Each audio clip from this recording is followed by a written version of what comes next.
Hello there, my very good friends. On this wrestling news video, we're going to talk the brutal truth about Hulk Hogan's passing. We've got a police statement on Hogan's death. And we'll cover all the big wrestling reactions to Hogan passing away. I'm Andy. I'm Michael. And this is the news. So a bit of a primer for today's content, right? We're talking about Hulk Hogan on this video. I covered his passing last night as well, so there's a video already up. Later on today, we will have just a regular news video talking about silly wrestling stuff, pushes and contracts and things. So if you don't want to listen to us waffle about Hulk Hogan, you will have that later on. And then in the evening, we will have a more substantial piece going out titled The Good, the Bad and the Ugly of Hulk Hogan's Wrestling Career. You can check that out. It'll be a more longer discussion kind of thing. But yeah, right now we're just going to cover some of the stuff that kind of came out overnight. In between the news breaking and this morning, basically, because we were anticipating a police statement that Michael has, and also Brooke, Hogan's daughter, has revealed some pretty brutal details to TMZ. TMZ broke the news of Hogan's passing. There's all kinds of stuff going around. There's a video of the body. Why does that go out? I don't know. Weird content. Yeah, absolutely. It doesn't matter who it is. I think a body being wheeled out of a house is pretty ugly stuff. Yeah. But Brooke's kind of spoken about her relationship with her father, and it's pretty sad across the board. She apparently learned when her brother Nick texted Brooke's husband on Thursday morning. She learned of that, but the relationship had been quite strained for a while. Apparently they hadn't spoken since September 2023. It was a couple of weeks before Hogan had got married to Sky Daily. They had a final phone call and Brooke was like, I love you, but I'm concerned about you. She said that she felt he shouldn't have been working so hard given his declining health at the time. She apparently urged him to slow down. Hogan didn't want to hear that. And they hadn't spoken since then. She did state that Hulk apologized for something during that call, but wasn't specific on what it was. Apparently, Brooke was very concerned with what was going on in his life and was quite protective of him. A source indicated as well that she was approaching him from a place of love. It's her father. These things are very complex. But it wasn't always well received, her concern, by him. Apparently Brooke's husband tried to make several attempts to rebuild that relationship and reached out when Brooke almost died during childbirth. But Hulk was cold in his responses and never actually made an effort to meet his grandchildren. Sources say that he only really wanted a relationship on his own terms. But despite all that, Brooke says she felt lucky and grateful that she got to say I love you during their final conversation, and she feels at peace because she did everything in her power to support him.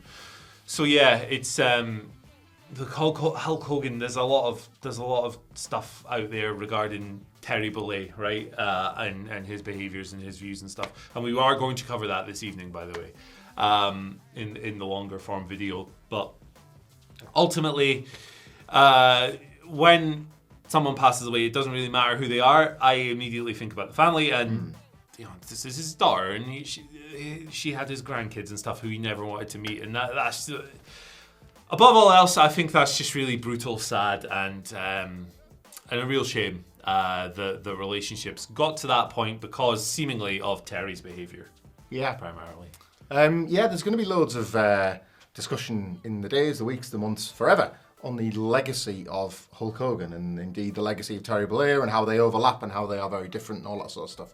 But it's interesting that this week, we were obviously earlier in the week, we were doing quite a similar video to this in reference to Ozzy Osbourne.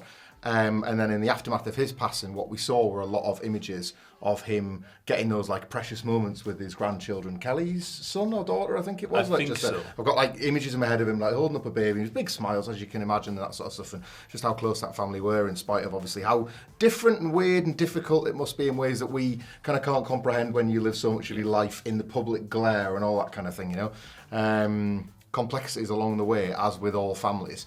And I just think, listening to that and hearing Brooke's testimonies and stuff that came out when Hogan was still alive, about the way that relationship had broke down, and some of the stuff that Brooke had said about like other things that kind of predate this kind of final breakdown between the two, where things have been difficult with the family.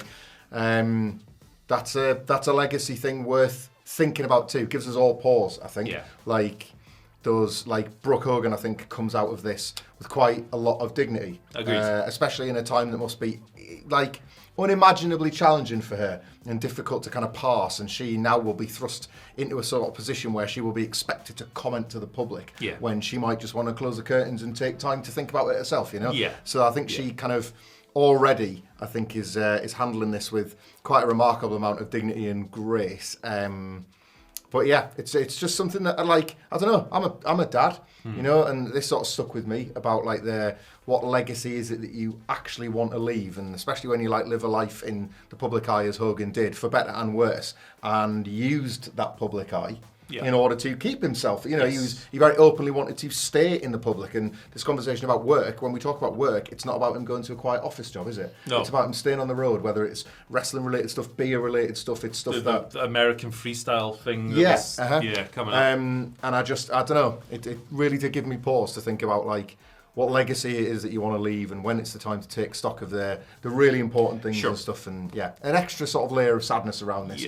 Completely separate from the mourning that a lot of people will do for Terry Bollea and Hulk Hogan. Yeah, absolutely. I think paternal loss is a very difficult thing to navigate for anybody, and I can only imagine that given that Brooke is a public name, she was on Hogan Knows Best and all of that stuff, it's going to be incredibly difficult with the pressures and the lens and the intense analysis that will be undergoing by literally every outlet ever, pretty much. I mean, we saw people like Brian Alvarez was on, I think it was ABC, like a major American news show.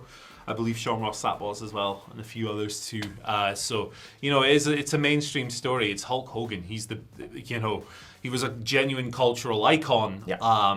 In the 80s and then in the 90s and beyond, like it stretches beyond that. And I said on the video I did last night, if you have a conversation, right, if I assume this is the same for you, if you have a conversation with someone new you're meeting and you're like, oh, I cover wrestling for a living, and then they're not wrestling fans, they'll go, oh yeah, I remember Hulk Hogan and blah, blah, blah, blah. The one, isn't he? Yeah, absolutely. So, you know... a Michael Jordan type figure, shorthand for an entire industry. Exactly. I mean, it just is what it is. His iconography is the gestures, the red and yellow, the say your prayers and take your vitamins. It's all deeply ingrained in a culture way beyond even pro wrestling. So yeah, just again, best wishes to the people who were still close to him. I know he burned a lot of relationships in his life, but yeah, there will be legitimate people hurting in outside of this bubble that we should take stock of for sure. Yeah. We've got obviously a bit more factual information as news continues to trickle out after his passing.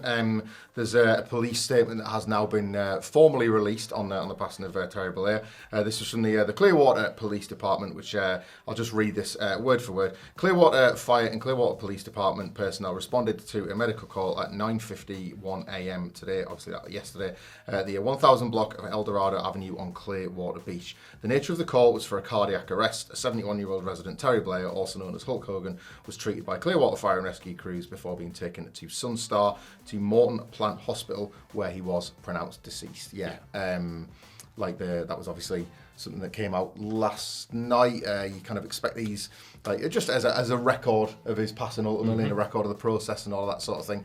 I think, as you mentioned before, it is the nature of where we're at now. I think that you can that video is online, and it's not. I saw this morning. It's not something that we're gonna put out there for people to go and watch. There's other sort of information you can find out, and we're going to talk about obviously the tribute shortly as well.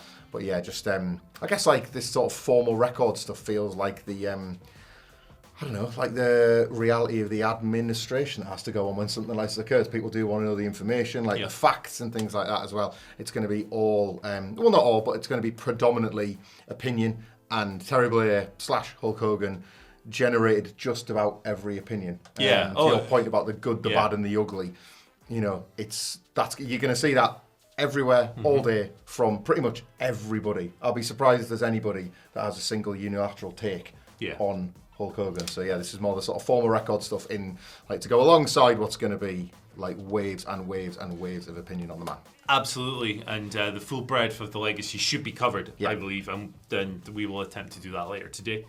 But the purpose of this video is just to communicate the things that are currently going on and the wider reaction and stuff. And I don't think there's any point in me sitting here breaking down the police statement. So we're going to move on to some reactions now from the wider wrestling world, because obviously, look, it's Hogan. There's loads of them. Ted DiBiase tweeted a little video paying tribute, saying, "I'll see you again, Hulkster," talking about how wrestling's lost its biggest star of all time. Eric Bischoff, who was, of course, Hogan's business partner for many years, but most recently in Real American Freestyle, they obviously had a interesting relationship in WCW. He tweeted simply, "Thanks for the house, Hulkster." There's a tribute here from Steve Austin, who said, "Hulk Hogan was born to be a professional wrestler, larger than life, charisma for days. He was in a stratosphere all on his own. His contributions are immense. His influence will be forever. Hulkamania lives on. My condolences to his family and loved ones," which is, about as perfect a summation of the wrestler, I think, as you'll probably see. Kevin Nash, who, of course, ushered in that era of prosperity in WCW with the NWO and the reveal of Hogan as the third man, and really put WWE on the ropes for a great many years. 83 weeks, some might say. Kevin Nash tweeted, "I lost another brother. Icon doesn't even touch it. Rest in power, my friend. NWO for life and beyond." I mean, poor Kevin Nash. He's been through a lot over the past couple of years. And Scott Hall, of course, passed away not too long ago, and he's probably having a bit of a crap time at the moment, the poor fella. Look, Vince McMahon paid tribute, but I won't read that one out specific. But there's loads and loads. Kurt Angle had like some stuff you're about to go over here as well. Yeah. Basically, man, like everyone's got something to be out there. Brutus Beefcake was another one to pay tribute, obviously famously and sometimes infamously a friend to the end of Hulk Hogan. Their relationship, obviously, like, kind of defined Brutus Beefcake's career without meaning it to sound cruel or unfair to somebody that was absolutely a massive star in his own right at various points. But I don't think either of them nor the wrestling industry at large made any secret of how, as best friends, like Brutus Beefcake was kind of like almost part of the Hulk Hogan package for many a year throughout wrestling. The two of them like worked at WrestleMania together one year, then proceeded to headline Starrcade the following year, just to kind of show you Hogan's influence and what that could do for a Brutus Beefcake. He paid tribute and said, "Through the good times and the bad, I always loved my brother Terry. I'm devastated by the loss of my friend. I only wish we had time to mend our broken friendship before his passing. Until I see you, brother, in the big squared circle in the sky, I love you. Hashtag Hulk Hogan, hashtag RIP. Yeah, the last couple of years of that relationship was frayed as well. There've been various fallings out between Beefcake and Hogan. There was at various points, I think, a book that was going to come out by Beefcake where, because they weren't on terms, there was going to be some stories, and it just created, obviously, a kind of, it's wrestling, it's difficult, it's complicated and a long-standing relationship. But moving on, Sergeant Slaughter, of course, main evented WrestleMania 7 against Hulk Hogan for the WWE title. And I think it worked together, or if not together, it obviously shared locker rooms and the likes of the AWA prior to that. Saddened to hear about the passing of Hulk Hogan. I guess God needed an incredible angel. RIP, my friend. Sting, who of course worked with Hulk Hogan through multiple guises as babyface and heel in their time together in WCW and in TNA, said, "I can't thank you enough for all that you did for me and the wrestling fans all over the world. I loved you and I will miss you, my friend Terry Blair, RIP." Do you know I was actually in attendance for Hulk Hogan's last ever match, and he teamed with Sting at the Manchester News Arena. What? TNA. There you go. That's a weird one. That's a weird nugget. Speaking of being immortalised, strange nugget of trivia. Him and Sting and James Storm, I think it was. Such was the landscape of TNA at the time. Very much the definition of them two riding up and down the roads. And The Miz, who's tweeted, "When I was a kid, I ate my vitamins, said my prayers because Hulk Hogan told me to. He was someone I looked up to, a larger-than-life presence I copied constantly growing up. The voice, flexing, charisma, he made you want to be bold, loud, confident. RIP Hulk Hogan." Yeah, The Miz, has often kind of like just owned his fandom, I guess. Like, you know, it was like he's kind of made no secret of like how much he would just watch, and he kind of came in via the real world as a guy that basically was mimicking a pro wrestler. So it's kind of no surprise that Hogan was one of those significant influences on him as well. There will be, no doubt, countless more from people within the industry in the days to come, I'm sure. Yeah, I'd imagine there'll be a segment on tonight's SmackDown for a start, and whatever else. And maybe more. It's It's WWE were quick to put out a tribute, Triple H put out a lengthy tribute, and they have they've done like long-standing videos or little talking head pieces for like lots of other wrestlers, and you know, it's kind of a, not that you rank these things as such, but there aren't many bigger than Hulk Hogan in terms of the DNA of WWE. So if you've had that for them, one can assume, even in spite of controversies, it'll probably make up a significant portion of it will. That's just how these things work, isn't it? Like, for better or worse. It's ultimately what they'll do.